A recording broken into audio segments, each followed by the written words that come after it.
a necessidade de adaptação. E aí eu tive que lançar a mão de filosofia e eu trago aqui uma frase de um conterrâneo do Ceará, para não ter que buscar lá em Heráclito de Efésio. Então, eu vou pegar aqui mesmo no Belchior. Você não sente, não vê, mas eu não posso deixar de dizer, meu amigo, que uma nova mudança em breve vai acontecer. E o que antes, em algum tempo, era jovem, novo, hoje é antigo. E precisamos todos rejuvenescer. Isso é de um disco de... Naquele tempo era disco, chamava. Isso é um disco de 76, ainda mais velho que eu. Esse pensamento. E eu tive que usar isso para poder dizer para você, ó, nós estamos para trás. Quando eu disse para o secretário que o pessoal da Paraíba estava despachando outorga com o celular, esse mexeu com os brios dele. Essa foi a força, uma das. Quando eu disse que acontecia, quando eu disse que eu peguei uma carona com o Paulo do Denox, que era o Paulo do Denox, que eu vi as técnicas do Denox despachando os processos pelo celular, eu disse, rapaz, não pode ser, só o Ceará que está para trás. Eu disse isso para ele, e ele pegou na palavra, e aí pegou o disse, não, vamos fazer.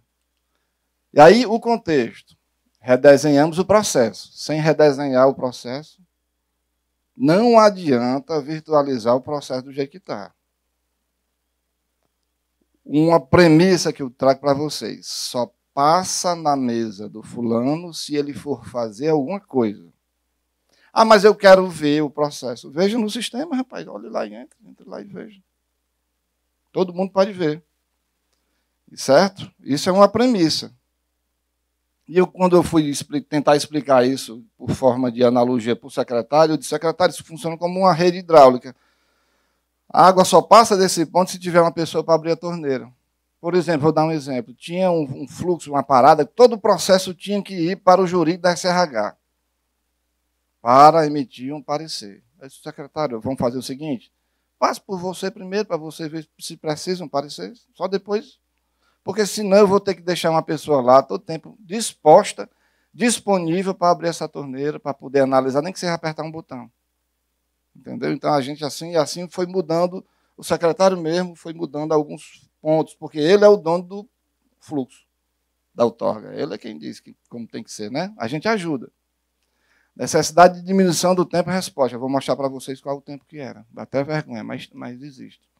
Necessidade de adequações às novas tecnologias. A gente estava para trás. Todo mundo despachando no celular e o pessoal ainda recebendo papel. Tá? Meu Deus do céu.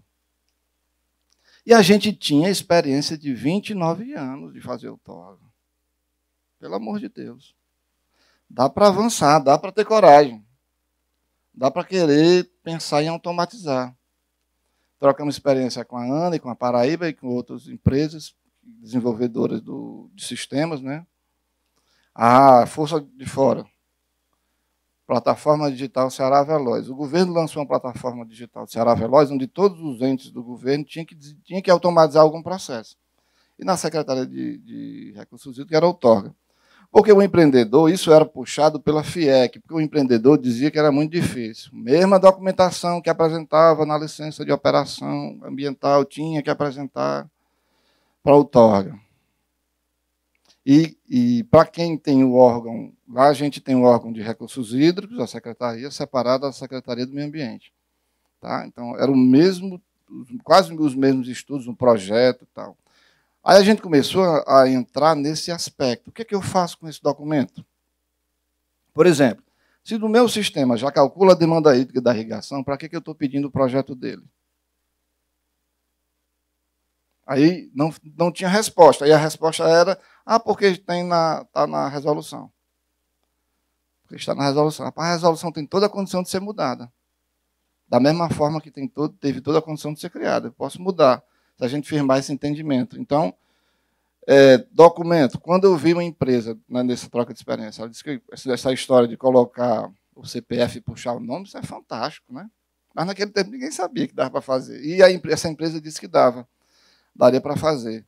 Aí eu perguntava para a minha turma, o pessoal que analisava, rapaz, o que vocês fazem com isso? Não, o que eu quero, a gente tem que ver se esse é o CNPJ, o CPF dele mesmo, o RG. Mas aí eu perguntava, você é papiloscopista? Eu disse, o que é isso? Está vendo como você não faz nada com esse documento? Ou seja, que é para ver a veracidade, se aquele documento realmente é coisa da Polícia Civil. Então, com esse tipo de pensamento, a gente foi outro exemplo de documento, teste de qualidade de água para captação de imposto e abastecimento humano. Se der ruim a água, o que você vai fazer? Não vai dar outorga? Não, Marcílio, é só para quê? Não, é porque está na resolução. Ah, tá certo. Então o problema é a resolução. Então a gente muda a resolução. Então assim foi aos poucos conversando e se desgarrando, sem perder controle, tá? Sem perder controle. Agora, para a gente é fácil porque a gente tem um instrumento de gestão chamado fiscalização. Na lei do Estado de Ceará, a fiscalização é um instrumento de gestão. E tudo a gente... Eu tenho outra brincadeira que eu digo lá, que é o seguinte, o nosso coordenador de outorga é Eduardo César. E outro problema também. Como a outorga é a porta de entrada, eu queria resolver tudo no ato do pedido da outorga. Eu queria ver se era verdade o que ele estava falando, aí eu fazia fiscalização. Eu queria cobrar ele, aí eu fazia cobrança. Tudo o processo ficava esperando para sair a outorga. Tá? Então eu dizia assim, deem a César o que é de César, que é a outorga. Certo? Não vamos, isso aqui é só outorga, isso aí é outra coisa. Depois você faz, depois você vai lá. Então, a decisão do desenvolvimento do sistema internamente. Isso aqui, para mim, inicialmente, foi porque tem pessoal da TI aqui, né? A comunicação com o pessoal da TI é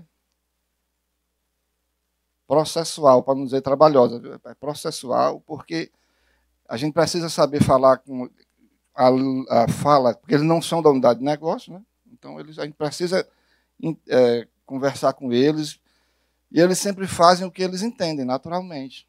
E, às vezes, não tinha disponibilidade de vir conversar, eu tinha esse receio. Mas, como a gente foi na Paraíba e o pessoal disse, não, rapaz, dá para a gente fazer aqui internamente, estavam contaminados com a experiência anterior de uma consultoria que não deu muito legal, então a gente faz. Tá bom. Isso serve para poder dar manutenção e melhoria contínua. Tá? Fantástico. A gente tem uma pessoa que desenvolveu lá, o Messias, um estagiário. Outra vantagem. Estagiário com sangue nos olhos, doido para fazer o sistema e fez. Pandemia e distanciamento físico. No Ceará tem uma frase do Dragão do Mar, que ele trabalhava naquele tempo, antes da abolição, desembarcando mercadoria no Porto do Mucuripe, levando para a praia. Ele era o chefe lá dessa turma. O Dragão do Mar era um mulato, e ele disse, no início da abolição, que ele disse, no Porto do Mucuripe, não se embarcam mais escravos. Tá? E aqui a gente disse, na pandemia, no sistema SRH não se passa mais papel, nem recebe, nem se passa mais papel. O pessoal da SRH queria papel para poder assinar, depois digitalizava e botar no sistema. Eles faziam assim, mesmo tendo o sistema virtualizado. Tá? Então, isso nos ajudou a quebrar isso. Quando terminou o distanciamento físico, acabou o milho, acabou a pipoca. Não tem mais papel. E todo mundo percebeu isso e achou interessante. Reforço na fiscalização. Não adianta fazer de conta. Tem que estar em campo também para verificar aquilo que se autoriza. Tá?